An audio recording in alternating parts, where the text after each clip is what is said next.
Lá no interior, o povo dizia que existe uma estrada onde ninguém deve parar quando ouvir alguém chorando, principalmente se o choro vier do mato.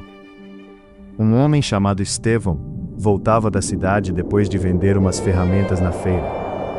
Já estava anoitecendo quando ele pegou o atalho da estrada da Capoeira Velha. Era um caminho antigo, quase ninguém usava mais. O mato crescia torto para os lados da estrada e tinha umas cruzes velhas fincadas pelo caminho, sem nome, sem data. No meio da subida, ele ouviu um choro baixo, parecia de mulher, sofrido, cansado. Estevão parou a carroça e ficou escutando. O choro vinha lá de dentro do mato fechado. Os mais antigos sempre avisavam: se ouvir alguém chorando naquele trecho, segue viagem. Mas ele ficou com pena. Pegou o lampião e entrou no mato chamando: "Ô de casa, tem alguém aí?" E então veio uma voz rouca: "Você voltou, depois de tantos anos." Estevão gelou, porque aquela voz era da mãe dele.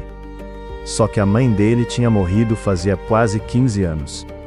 Ele tentou correr de volta para a estrada, mas começou a ouvir passos rodeando ele no escuro.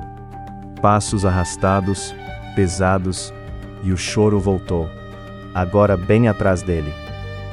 Quando conseguiu alcançar a carroça, percebeu uma coisa: os bois estavam imóveis, parados, olhando para o mato. E em cima da carroça, sentado onde ele costumava viajar, tinha uma mulher muito magra, coberta de barro, segurando uma vela apagada. Ela levantou devagar o rosto e sorriu.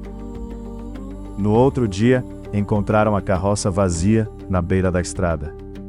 Os bois ainda estavam lá, quietos, mas o Estevão nunca mais apareceu. E até hoje, quem passa pela Capoeira Velha depois da meia-noite, diz que escuta um homem chorando no meio do mato, chamando ajuda. E você, teria coragem de entrar no mato?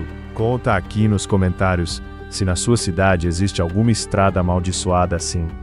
Se gostou da prosa de hoje, curte, compartilha e segue a gente para não perder os próximos causos. E um muitíssimo obrigado, de coração, a todo mundo que assistiu até aqui. E aos novos inscritos, sejam muito bem-vindos ao Canto da Prosa.